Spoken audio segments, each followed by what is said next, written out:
나는 처음부터 몰랐던 건 아니었습니다.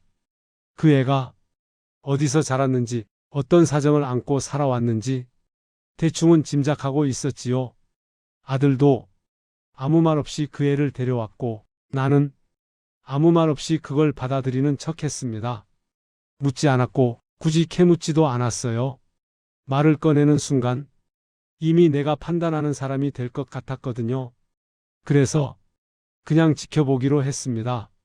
그 애가 사람을 대할 때의 눈빛이나 불편한 상황에서 어떤 선택을 하는지를요. 사랑이라는 건 순간의 감정일 수 있어도 사람의 태도는 쉽게 바뀌지 않는다고 나는 그렇게 믿어왔습니다. 그래서였을 겁니다. 나도 모르게 시험 같은 걸 하고 있었던 게 그땐 몰랐어요. 그 시간이 결국 누구를 향한 시험이었는지, 그리고 그 대답이 생각보다 빨리, 생각보다 아프게 돌아올 줄도요. 이 이야기가 조금이라도 마음에 닿으셨다면 구독과 좋아요로 함께 해주세요. 이 시간만큼은 편안한 마음으로 이야기를 끝까지 들어주시면 좋겠습니다.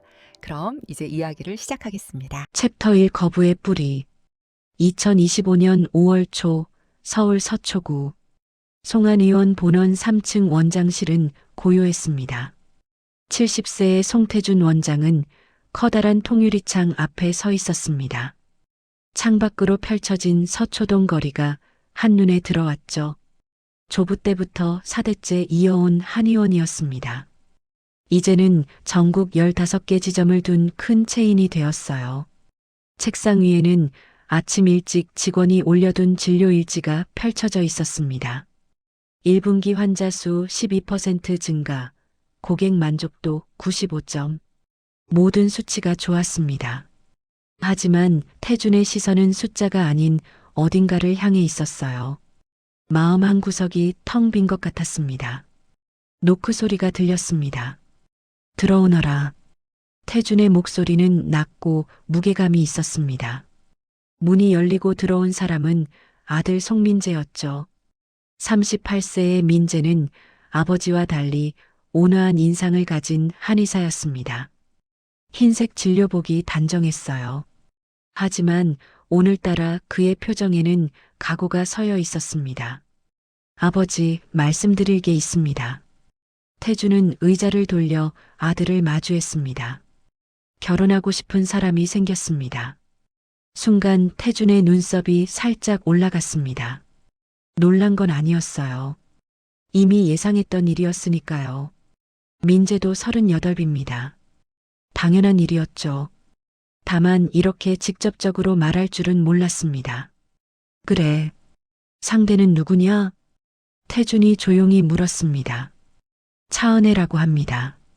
우리 한의원 수간호사입니다. 간호사. 태준은 고개를 끄덕였습니다. 한의원에서 만난 거라면 나쁘지 않았어요. 하지만 민재가 이어서 한 말이 분위기를 완전히 바꿔놓았습니다. 보육원 출신입니다. 부모님은 안 계시고요. 강원도 산골 보육원에서 자랐다고 합니다. 정적이 흘렀습니다. 1초, 2초, 3초. 태준의 얼굴이 점점 굳어갔어요. 턱 근육이 경직되고 손가락이 책상을 가볍게 두드리기 시작했습니다. 탁, 탁탁. 그 소리가 원장실 안에 울렸죠. 뭐라고? 목소리가 한 옥타브 낮아졌습니다. 위험 신호였어요. 보육원 출신입니다. 하지만 아버지, 그녀는 안 된다. 태준이 단호하게 말을 잘랐습니다. 그녀는 누구보다 성실한 사람입니다.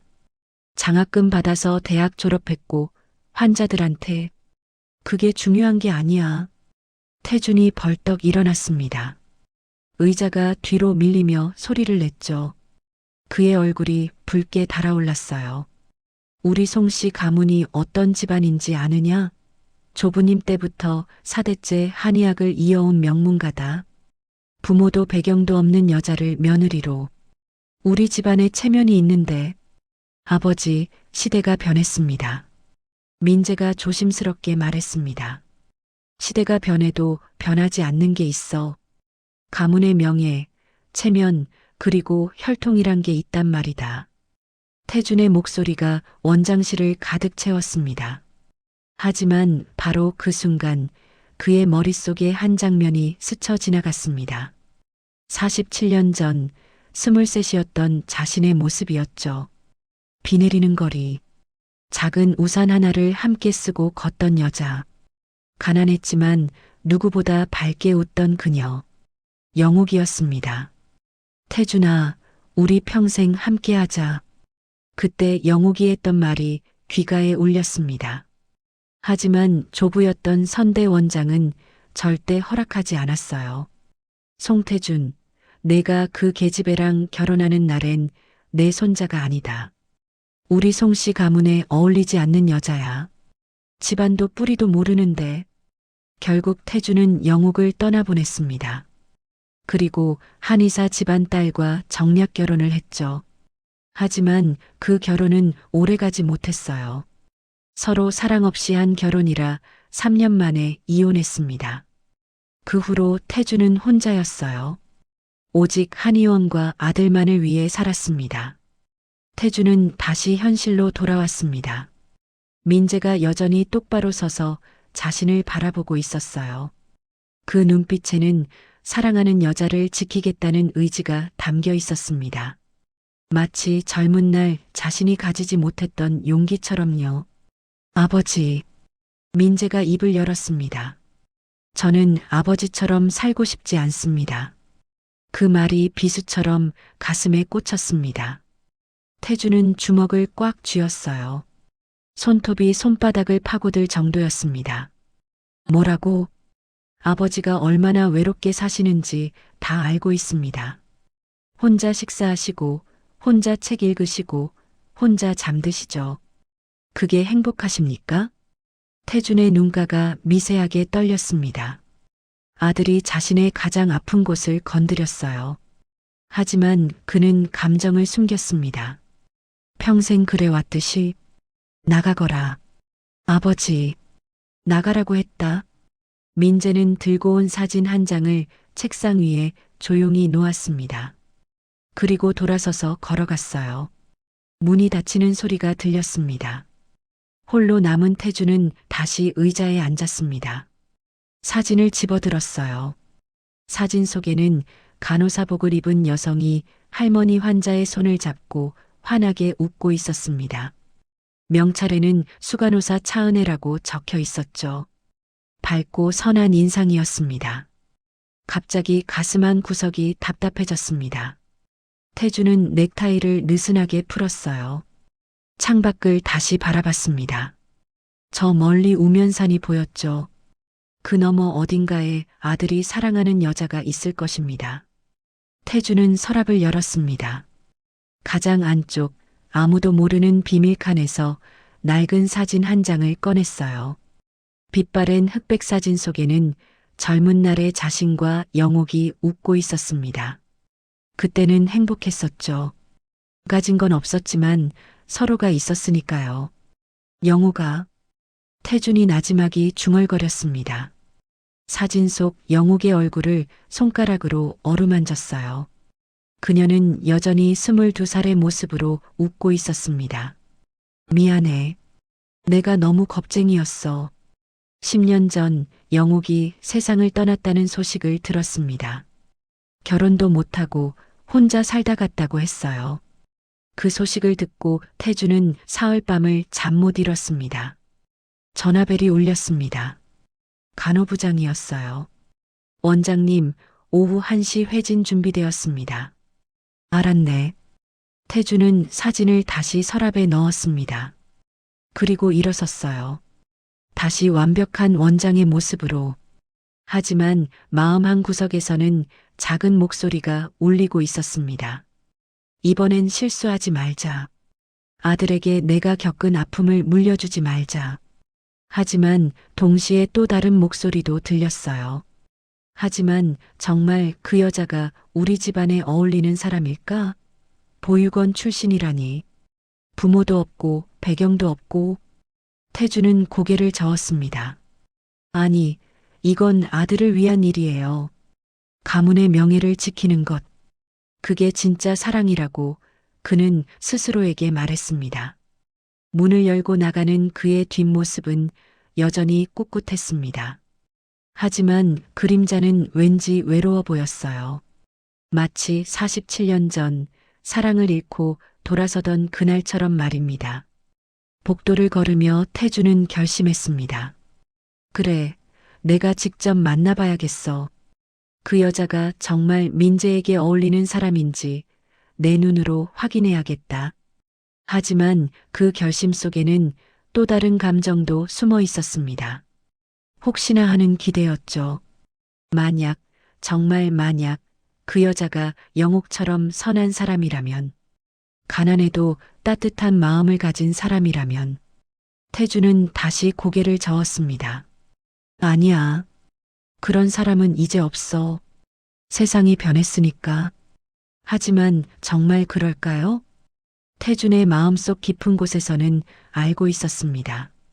자신이 두려워하는 건 체면이 아니라 다시 한번 사랑을 잃을지도 모른다는 두려움이라는 걸.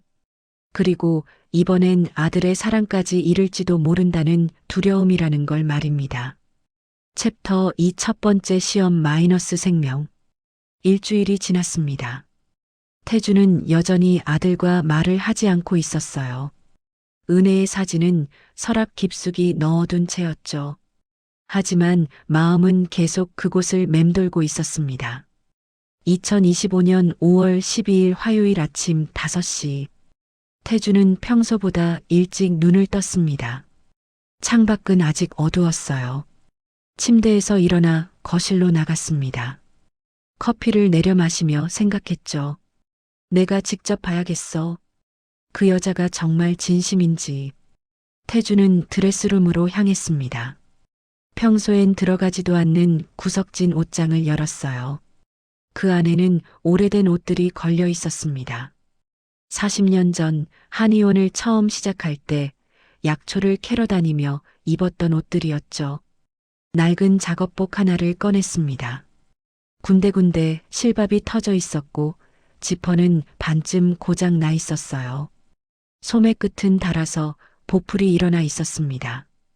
태주는 그 작업복을 들고 한참을 바라봤습니다. 이걸 마지막으로 입은 게 언제였지? 30년은 됐을 거야.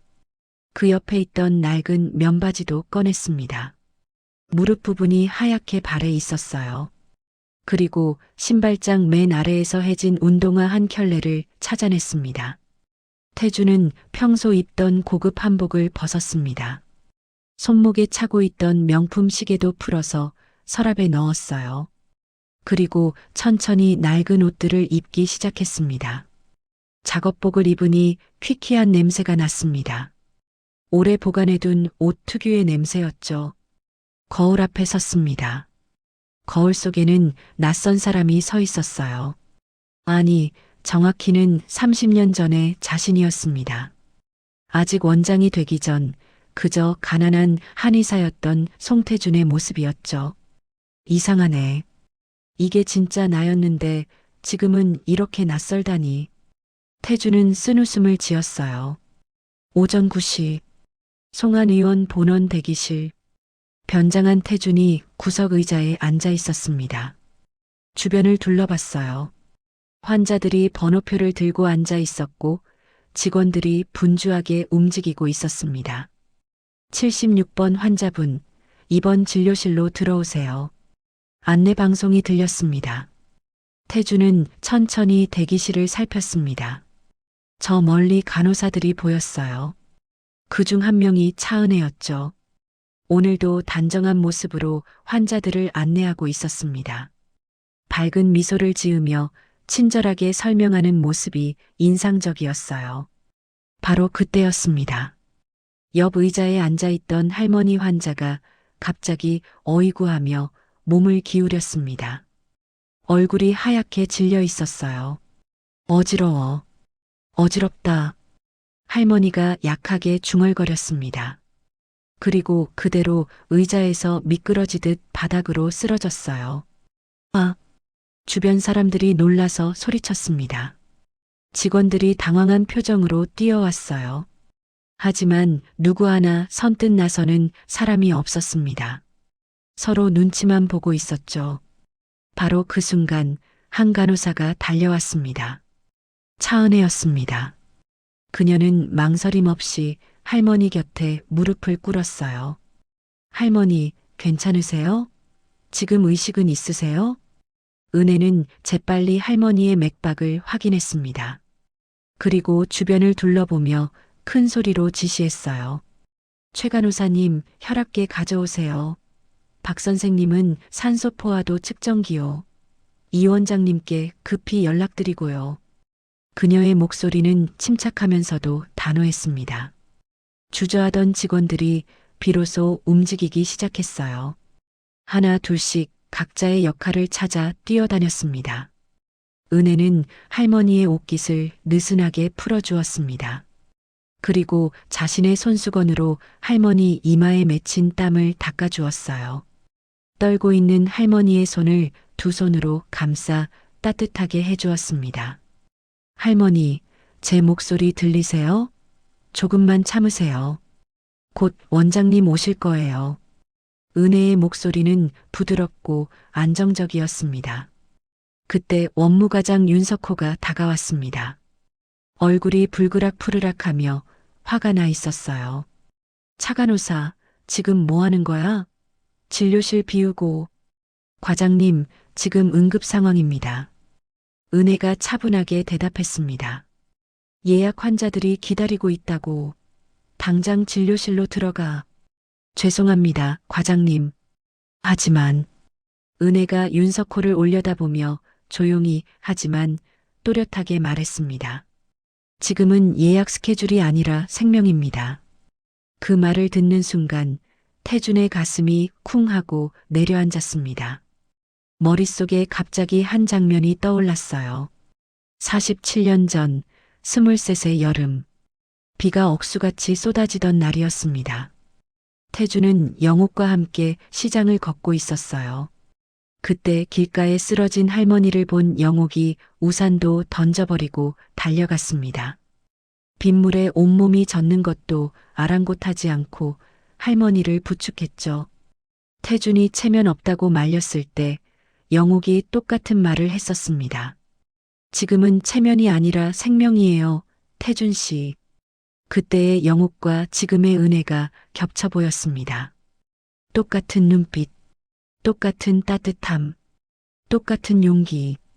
태준은 자신도 모르게 한 발짝 더 가까이 다가갔어요. 윤석호가 계속 잔소리를 했습니다. 규정이 있잖아. 당장. 죄송하지만 지금은 이분이 더 급합니다. 은혜는 미소를 지으며 대답했어요. 하지만 그 미소 뒤에는 단호함이 있었습니다. 그녀는 다시 할머니에게 시선을 돌렸어요. 할머니, 숨 쉬시는 거 제가 같이 해드릴게요. 천천히 깊게 숨 쉬세요. 하나 들이쉬고 둘 내쉬고. 할머니의 호흡이 조금씩 안정되고 있었습니다. 은혜는 계속해서 할머니의 손을 잡고 말을 걸었어요. 어지러우셨던 게 오늘 처음이세요? 아침 식사는 하셨고요? 할머니가 힘겹게 고개를 끄덕였습니다. 아침에 못 먹었어요. 아, 그러셨구나. 그럼 혹시 저혈당일 수도 있겠어요. 최 간호사님, 꿀물 좀 가져다 주세요. 은혜의 판단은 신속하고 정확했습니다. 곧 한의사가 달려왔습니다. 은혜는 상황을 차분하게 설명했어요. 10분 전 대기실에서 쓰러지셨고요. 현재 의식은 있으십니다. 맥박 82에 혈압 9060으로 조금 낮은 편이고요. 아침 식사를 안 하셨다고 하십니다. 한의사가 고개를 끄덕였습니다. 잘했어, 은혜 씨. 일단 진료실로 모시자. 할머니가 들것에 실릴 때까지 은혜는 끝까지 곁을 떠나지 않았습니다. 할머니, 이제 괜찮으실 거예요. 원장님께서 잘 진료해 주실 거예요. 할머니가 은혜의 손을 꼭 잡았습니다. 눈가에 눈물이 맺혔어요. 고맙소, 아가씨. 정말 고맙소. 할머니가 진료실로 들어가고 나서야 은혜는 자리에서 일어났습니다. 무릎에는 바닥에 먼지가 묻어 있었고 간호사복은 땀으로 젖어 있었어요. 하지만 그녀의 얼굴에는 안도의 미소가 번져 있었습니다. 윤석호가 다시 다가왔습니다. 차 간호사, 당신 때문에 진료 스케줄이 밀렸잖아. 죄송합니다, 과장님. 하지만 환자분이 안전하신 게 더 중요하다고 생각했습니다. 은혜가 조용히 대답했습니다. 윤석호는 할 말을 잃고 인상을 쓰며 사무실로 들어갔어요. 태주는 그 모든 광경을 지켜보고 있었습니다. 가슴속에서 무언가가 꿈틀거렸어요. 오래전에 잊었다고 생각했던 감정이었습니다. 은혜가 진료실로 들어가려는 순간 태준과 눈이 마주쳤습니다. 아주 짧은 순간이었어요. 은혜는 정중하게 고개를 숙여 인사했습니다. 낯선 어르신에게 하는 예의 바른 인사였죠. 어르신, 놀라셨죠? 괜찮으세요? 태주는 고개를 끄덕였습니다. 괜찮소. 아가씨 덕분에 할머니가 살았구만. 아니에요. 당연한 일을 했을 뿐이에요. 은혜는 미소를 지으며 진료실 안으로 사라졌습니다. 태주는 그 자리에 한참 동안 서 있었어요. 밖으로 나와 한의원 앞 벤치에 앉았습니다. 손이 떨렸어요. 감동 때문이었습니다. 저런 사람이 내 며느리라면. 태주는 혼잣말처럼 중얼거렸어요. 하지만 곧 고개를 저었습니다. 아니야. 그래도 안 돼. 보육원 출신이잖아. 우리 집안에 명예가 있는데. 그런데 이상했습니다. 머리로는 반대하는데 마음은 자꾸만 그녀에게 끌렸어요. 마치 잃어버렸던 퍼즐 조각을 찾은 것처럼, 오래전에 놓쳐버린 무언가를 다시 만난 것처럼. 태주는 쓴웃음을 지었습니다. 70살 먹은 늙은이가 이제 와서 무슨 감상에 빠진 건지. 하지만 부인할 수 없었어요. 저 여자가, 차은혜라는 여자가 자꾸만 눈에 밟혔습니다. 그때 휴대폰이 울렸습니다. 민재였습니다. 태주는 전화를 받지 않았어요. 아직은 때가 아니었습니다. 한 번 더 봐야겠어. 더 확실하게. 태주는 벤치에서 일어났습니다. 다음 시험을 계획하기 시작했어요. 하지만 마음속에서는 이미 무언가가 변하기 시작했습니다. 차갑게 얼어붙었던 마음이 조금씩 녹아내리고 있었어요. 마치 봄이 오듯이 말입니다. 챕터 3 두 번째 시험 마이너스 배려. 사흘이 지났습니다. 2025년 5월 15일 금요일 오전 9시. 태주는 다시 낡은 작업복을 입고 송한 의원으로 향했습니다. 이번에는 좀 더 직접적으로 은혜를 시험해 보기로 마음먹었어요. 한의원 접수처에 섰습니다. 어르신, 무엇을 도와드릴까요? 젊은 직원이 물었습니다. 태준의 초라한 차림을 보더니 표정이 미묘하게 변했어요. 침 치료 받으러 왔소. 예약하셨나요? 아니, 예약은 안 했는데. 태준이 일부러 어눌하게 대답했습니다. 직원이 한숨을 쉬었어요.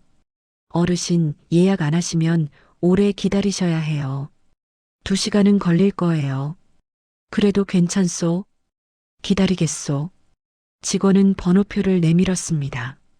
불친절했어요. 태주는 대기실 구석에 앉았습니다. 주변을 살폈어요. 여러 환자들이 앉아 있었고 간호사들이 분주하게 움직이고 있었습니다. 그 중에 은혜도 보였습니다. 오늘도 환자들을 친절하게 안내하고 있었어요. 1시간쯤 지났을 때였습니다.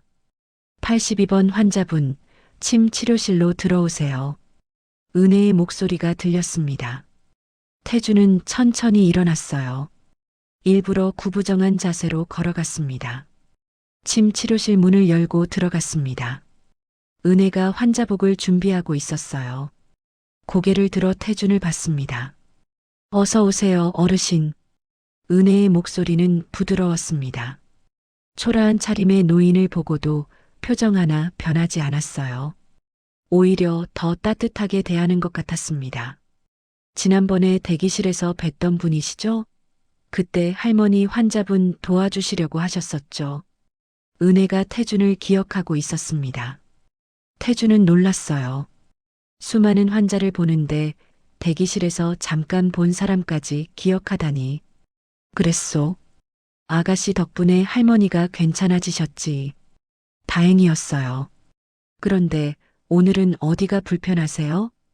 허리가 아프고 무릎도 시리고 나이 먹으니 여기저기 다 아프구만. 태준이 일부러 어르신스럽게 대답했습니다.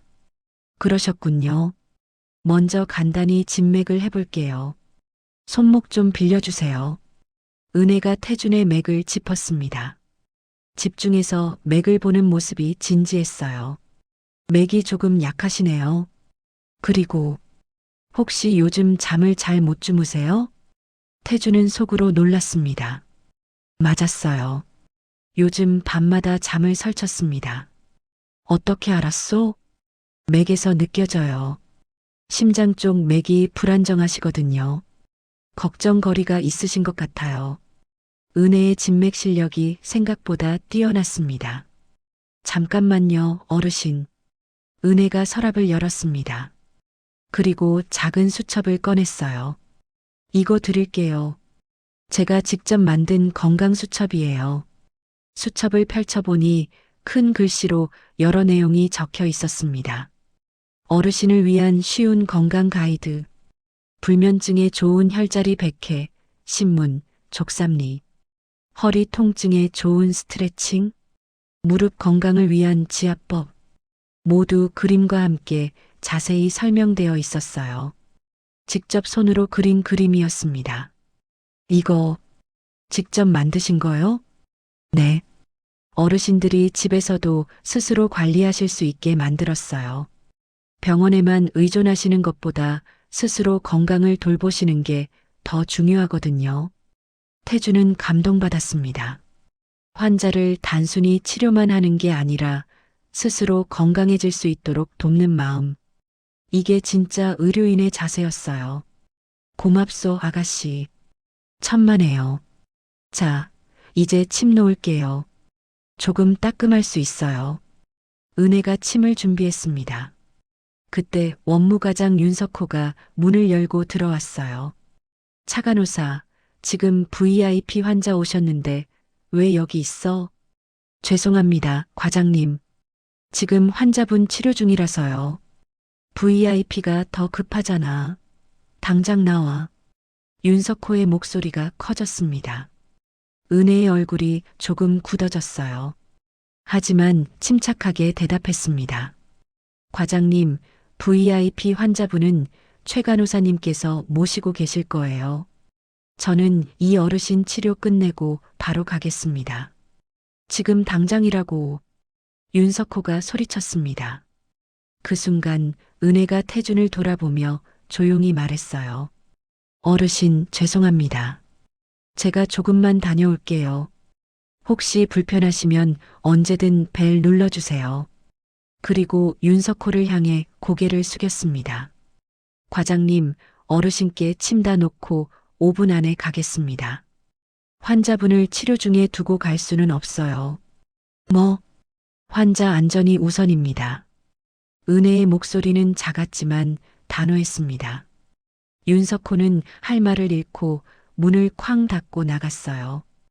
은혜는 다시 태준을 향해 미소 지었습니다. 놀라셨죠? 죄송해요, 어르신. 이제 편안하게 계세요. 침 다 놓을게요. 은혜는 조심스럽게 침을 놓기 시작했습니다. 혈자리가 정확해야 효과가 있어요. 여기 합곡혈, 여기는 족삼리, 그리고 백회혈. 하나하나 설명하며 침을 놓았어요. 다 됐어요. 이제 20분 정도 이렇게 계세요. 타이머 맞춰둘게요. 혹시 어지럽거나 불편하시면 바로 벨 누르세요. 고맙소. 제가 옆방에 있을게요. 걱정 마세요. 은혜가 나가려는데 태준이 불렀습니다. 아가씨. 네, 어르신? 왜 이렇게까지 하시는 거요? 나 같은 늙은이한테. 은혜가 잠시 생각하더니 대답했습니다. 어르신도 누군가의 아버지시고 할아버지시잖아요. 제가 만약 아버지가 계셨다면 다른 분들이 우리 아버지한테도 이렇게 잘 대해주셨으면 하는 마음이에요. 태준의 가슴이 뜨거워졌습니다. 보육원에서 자라 부모를 모르는 아이. 그런데도 아버지를 생각하며 어르신들을 대한다니. 아가씨는 부모님이 안 계시는가? 은혜가 잠시 멈칫했습니다. 하지만 곧 환하게 웃었어요. 네. 어릴 때부터 보육원에서 자랐어요. 하지만 괜찮아요. 좋은 분들을 많이 만났거든요. 그 말 속에 숨어 있는 외로움을 태주는 느낄 수 있었습니다. 그런데도 이렇게 밝을 수 있어? 웃으면 행복해지더라고요. 그리고 환자분들이 편안해지시는 걸 보면 저도 기분이 좋아져요. 은혜는 다시 한번 미소 지었습니다. 편히 쉬세요, 어르신. 20분 후에 올게요. 문이 닫혔습니다. 태주는 침대에 누워 천장을 바라봤어요. 눈시울이 뜨거워졌습니다. 이런 아이를 내가 반대했단 말인가. 부모 없이 자랐어도 누구보다 따뜻한 마음을 가진 아이. 환자를 위해 자신의 자리를 걸 수 있는 아이. 태주는 깨달았습니다. 진짜 명문가는 혈통이 아니라 마음이라는 걸. 진짜 교육은 학벌이 아니라 인성이라는 걸. 20분 후 은혜가 다시 들어왔습니다. 어르신 어떠세요? 좀 시원하세요? 그런 것 같소. 은혜가 조심스럽게 침을 빼기 시작했습니다. 침 다 뺐어요. 오늘부터 제가 드린 수첩 보시면서 집에서도 지압해 보세요. 그리고 은혜가 작은 봉투를 꺼냈습니다. 이건 족욕 약재예요. 저희 한의원에서 만든 건데 집에서 족욕하실 때 넣으시면 혈액순환에 좋아요. 무료로 드리는 거니까 부담 갖지 마세요. 이런 걸 왜 주시는 거요? 어르신 건강하셔야죠. 다음에 또 오세요. 은혜는 진심으로 환자의 건강을 바라고 있었습니다. 태주는 치료실을 나왔습니다. 손에는 건강수첩과 족용 약재가 들려 있었어요. 한의원 밖으로 나와 벤치에 앉았습니다. 건강수첩을 천천히 펼쳐봤어요. 한 장 한 장 정성이 담겨 있었습니다. 이 아이가 우리 며느리라면 태주는 더 이상 부인할 수 없었습니다. 차은혜는 그저 착한 사람이 아니었어요. 지혜롭고 책임감 있고 진심으로 사람을 아끼는 사람이었습니다. 바로 그런 사람이 필요했어요. 명예와 체면만 아는 가문에 진짜 사람다운 마음을 가르쳐 줄 사람이었죠. 태주는 주머니에서 휴대폰을 꺼냈습니다. 민재에게 전화를 걸려다 멈췄어요. 아직은 아니야. 한 번 더 확인해야 해. 하지만 마음속에서는 이미 답이 나오고 있었습니다. 봄바람이 불었습니다. 따뜻한 바람이었어요. 마치 누군가가 괜찮아, 이제 인정해도 되라고 속삭이는 것 같았습니다. 챕터 4세번째 시험 마이너스 원칙. 2025년 5월 20일 화요일 아침, 태주는 라디오에서 흘러나오는 일기예보를 들었습니다. 아침 기온이 영하 2도까지 떨어진다고 했어요. 5월인데도 늦추위가 왔습니다. 오늘이 마지막이야. 태주는 다시 낡은 작업복을 꺼냈습니다. 이제는 익숙해진 옷이었어요. 하지만 오늘은 다른 각오로 입었습니다. 마지막 시험. 그리고 마지막 확인. 오전 8시 30분 송한 의원 본원. 평소와 다른 분위기가 느껴졌습니다. 직원들의 표정이 긴장되어 있었어요. 태주는 대기실 구석에 앉아 주변을 살폈습니다. 원무과장 윤석호가 분주하게 움직이고 있었죠. 직원들에게 뭔가 지시하고 계속 손목시계를 확인했습니다. 옆에 앉은 중년 여자가 앞사람에게 말했어요. 오늘 대기업 회장님이 오신대요. 어머, 진짜요? 아침부터 직원들이 난리 났더라고요. 엄청 큰 VIP 환자래요. 태주는 귀를 기울였습니다. VIP라. 그럼 오늘 은혜의 태도가 어떻게 변하는지 볼 수 있겠군. 태주는 번호표를 뽑았습니다. 그리고 기다렸어요. 9시 50분. 윤석호가 큰 소리로 직원들을 불렀습니다. 다들 모여봐.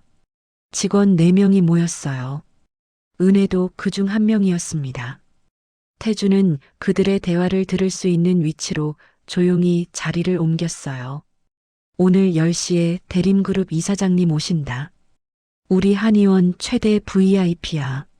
절대 실수 없도록. 윤석호의 목소리가 떨리고 있었어요. 차간호사, 내가 모셔. 과장님, 저는 10시에 예약 환자가 있어요. 저번 주에 잡아둔 어르신이신데. 은혜가 조심스럽게 말했습니다.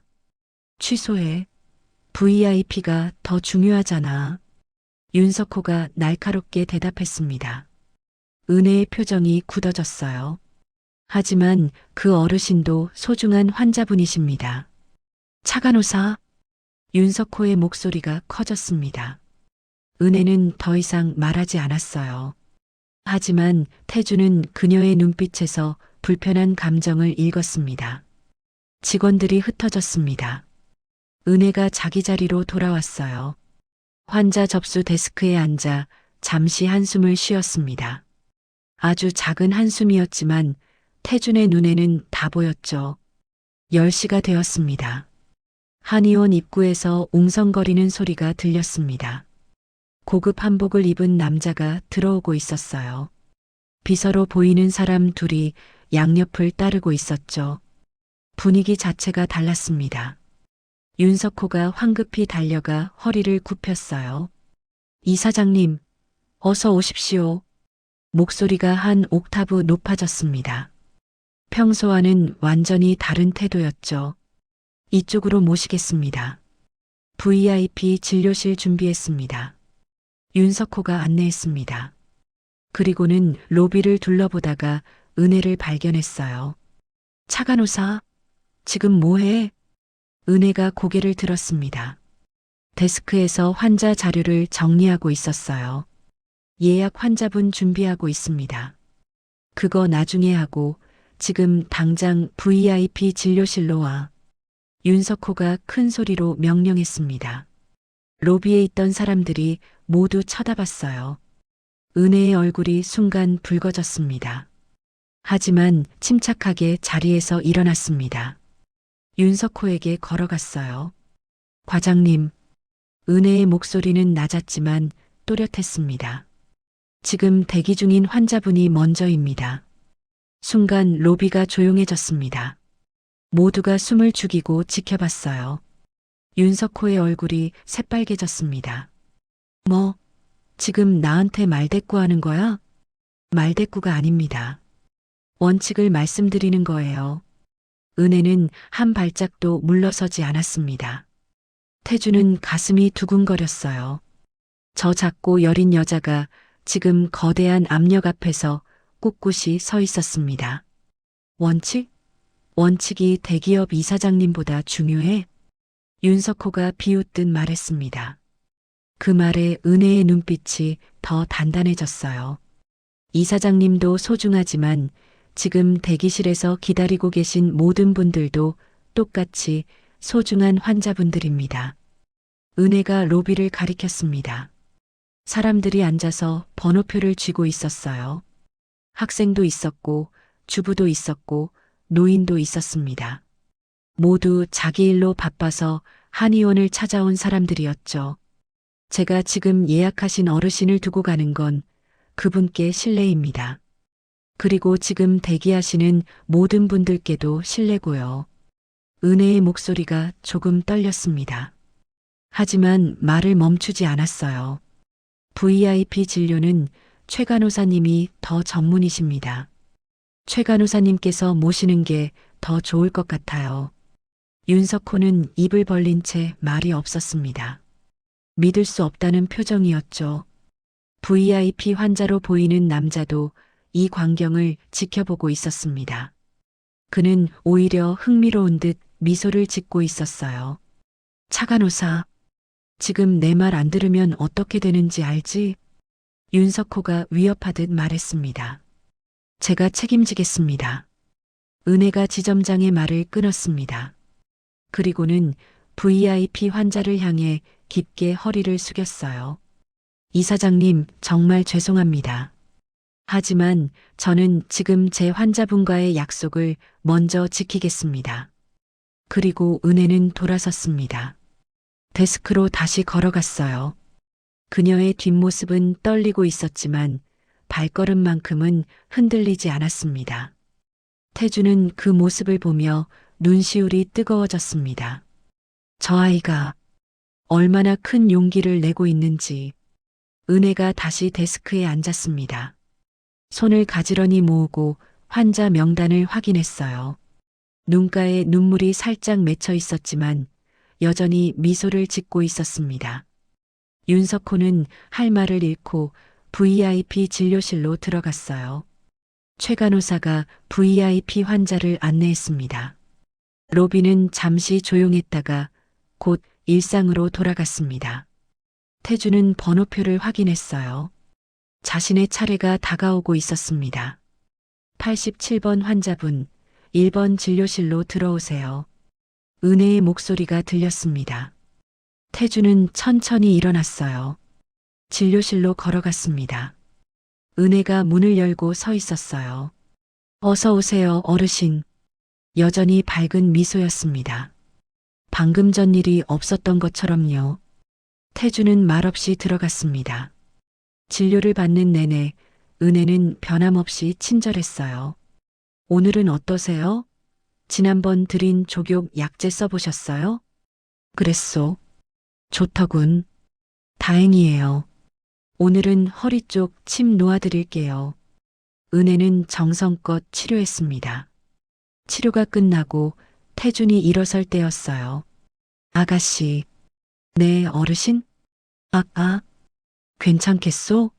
저 때문에. 태준이 걱정스럽게 물었습니다. 진심이었어요. 은혜는 고개를 저었습니다. 괜찮아요, 어르신. 제가 선택한 일이에요. 그리고 다시 미소를 지었습니다. 이번엔 떨림이 없었어요. 환자분을 먼저 생각하는 게 맞는 일이라고 생각해요. 돈이 많으시든 적으시든 모두 똑같이 소중한 분들이니까요. 태주는 말없이 고개를 끄덕였습니다. 가슴속에서 무언가가 무너지는 소리가 들렸어요. 오랫동안 쌓아 올렸던 편견의 벽이었습니다. 고맙소.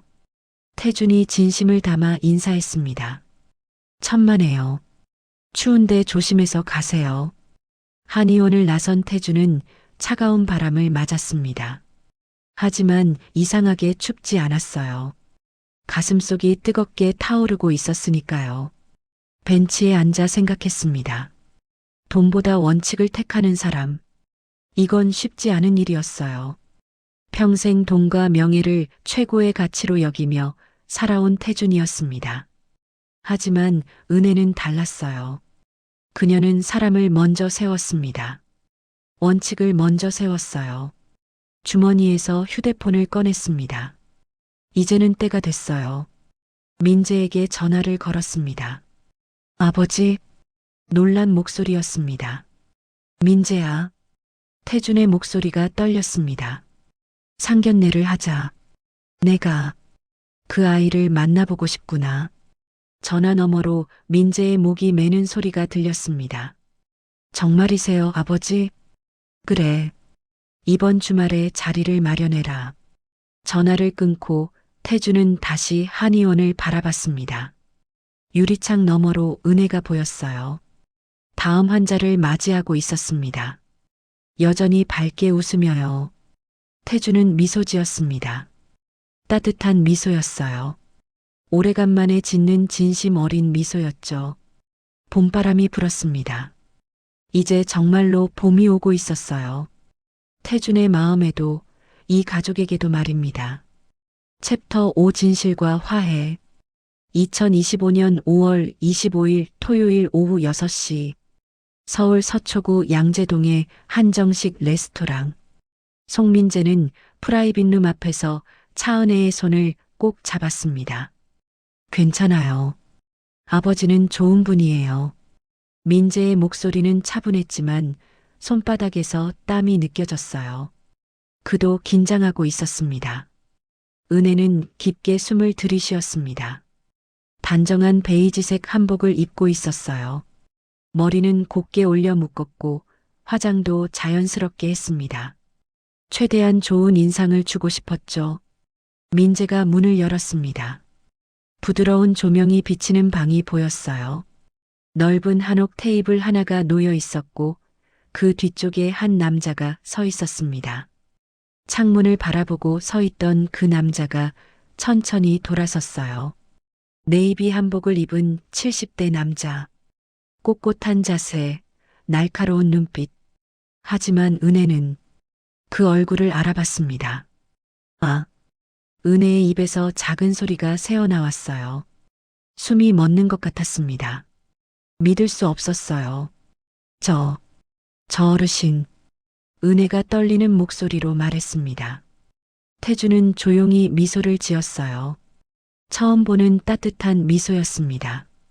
민재가 은혜의 어깨에 손을 얹었어요. 아버지입니다. 송태준. 순간 은혜의 머릿속이 하얗게 변했습니다. 대기실에서 쓰러진 할머니를 도울 때 옆에 서 있던 노인. 건강수첩을 받아갔던 그 환자. VIP 환자 때문에 곤란했던 날 끝까지 기다려주셨던 분. 그분이 바로 민재의 아버지였다는 거였어요. 앉으세요. 태준이 부드럽게 말했습니다. 은혜는 다리에 힘이 풀렸어요. 의자에 앉았습니다. 민재가 옆에 앉았죠. 태준은 맞은편에 앉았습니다. 한참 동안 침묵이 흘렀어요. 은혜는 고개를 들 수 없었습니다. 마음이 복잡했어요. 부끄러웠고 당황스러웠고 또 무언가 알 수 없는 감정이 뒤섞였죠. 태준이 먼저 입을 열었습니다. 놀랐죠? 은혜는 고개를 들었어요. 태준의 눈을 마주쳤습니다. 그 눈빛은 따뜻했어요. 비난하는 기색이 전혀 없었죠. 네, 정말 놀랐습니다. 은혜가 솔직하게 대답했습니다. 태준은 고개를 끄덕였어요. 미안합니다. 이런 식으로 만나게 해서. 아니에요. 제가. 은혜가 말을 잇지 못했습니다. 뭐라고 해야 할지 몰랐어요.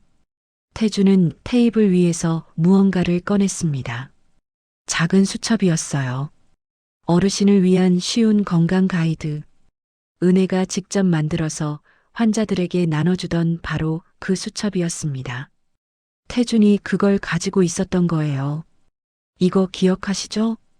태준이 수첩을 들어보였습니다. 은혜는 고개를 끄덕였어요. 고맙습니다.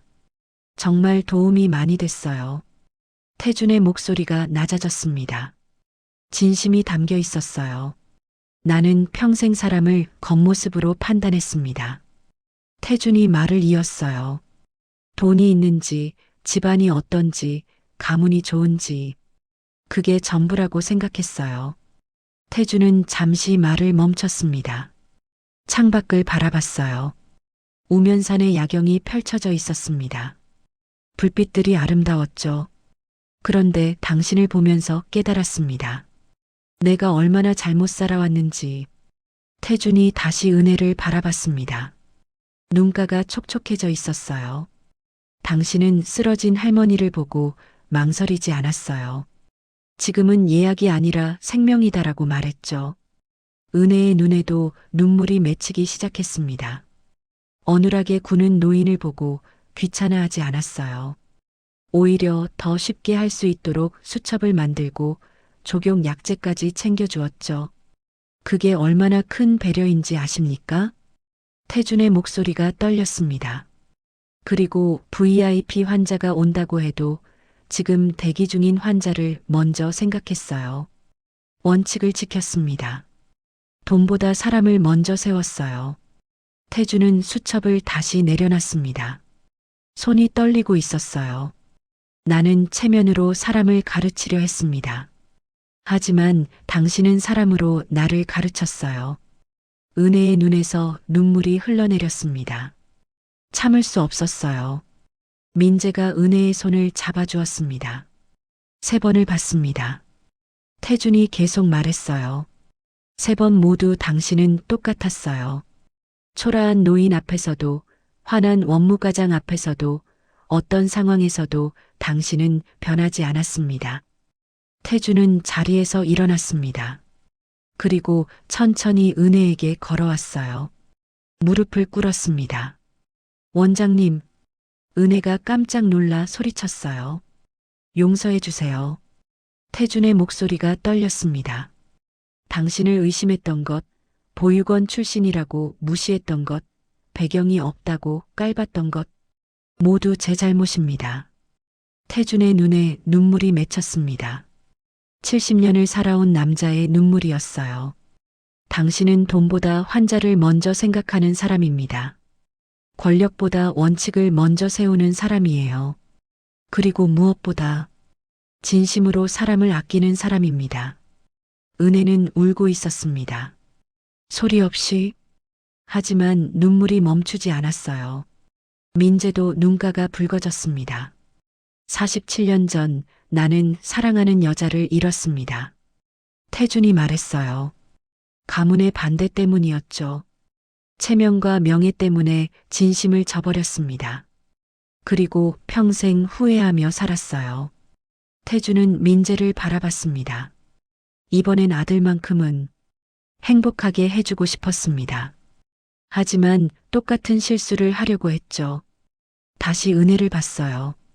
제발 우리 며느리가 되어주세요. 그리고 이 고집불통 늙은이에게 진짜 가족이 뭔지 가르쳐 주세요. 은혜는 태준의 두 손을 맞잡았습니다. 아버님, 처음으로 그렇게 불렀습니다. 고개 드세요. 제발이요. 태준은 천천히 고개를 들었어요. 두 사람의 눈이 마주쳤습니다. 제가 더 감사합니다. 은혜가 눈물을 흘리며 말했어요. 저 같은 사람을 받아주셔서요. 태준은 고개를 저었습니다. 아닙니다. 내가 더 감사해요. 당신 같은 며느리를 맞이하게 돼서. 태준은 은혜를 꼭 안았습니다. 따뜻한 포옹이었어요. 아버지가 딸을 안는 것 같은 그런 포옹이었죠. 은혜도 태준을 안았습니다. 평생 아버지가 없었던 은혜에게 이것은 처음 느끼는 아버지의 온기였어요. 눈물이 흘렀지만 따뜻했습니다. 민재는 그 모습을 보며 조용히 미소 지었어요. 눈물이 흘렀지만 행복한 눈물이었습니다. 태준은 은혜를 놓고 민재도 끌어안았어요. 민재야, 고맙다. 내가 보지 못한 걸 먼저 알아봐줘서. 아버지가 행복하셨으면 좋겠어요. 민재의 목소리도 떨렸습니다. 태준은 두 사람을 번갈아 봤습니다. 그리고 조용히 중얼거렸어요. 이제 알겠구나. 진짜 가문은 혈통이 아니라 마음이었단 걸. 창밖으로 봄바람이 불어왔습니다. 따뜻한 바람이었어요. 세 사람은 그렇게 오래 서 있었습니다. 서로를 안고 눈물을 흘리고 웃었죠. 오랫동안 닫혀있던 태준의 마음이 드디어 열렸습니다. 그 닫힌 문 하나가 열리자 온 가족의 계절이 따스하게 바뀌었어요. 테이블 위에는 아직 손대지 않은 음식들이 놓여 있었습니다. 하지만 아무도 신경 쓰지 않았어요. 지금 이 순간이 더 소중했으니까요. 태준은 다시 자리에 앉으며 말했습니다. 이제 밥 먹읍시다. 우리 가족끼리. 가족이라는 단어에 은혜의 눈에서 또 눈물이 흘렀어요. 평생 가족이 없었던 은혜에게 그 단어는 세상에서 가장 따뜻한 말이었습니다. 네, 아버님. 은혜가 미소를 지으며 대답했습니다. 민재가 은혜의 손을 꼭 잡았어요. 사랑해요. 저도요. 세 사람은 웃으며 식사를 시작했습니다. 창밖으로는 봄비가 내리기 시작했어요. 하지만 이 비는 차갑지 않았습니다. 새로운 계절을 알리는 따뜻한 봄비였죠. 태주는 47년 만에 처음으로 진짜 행복을 느꼈습니다. 돈도 권력도 명예도 아닌 사람과 사람 사이의 진심에서 오는 행복이었어요. 은혜는 평생 찾지 못했던 가족을 만났습니다. 민재는 사랑하는 두 사람이 함께 웃는 모습을 보았어요. 그리고 그날 밤 송한 의원 원장실 서랍 깊숙한 곳에서 낡은 흑백 사진 한 장이 꺼내졌습니다. 태주는 사진 속 영옥을 보며 조용히 말했어요. 영옥아, 이번엔 지켰어. 사랑하는 사람들을. 사진 속 영옥은 여전히 웃고 있었습니다.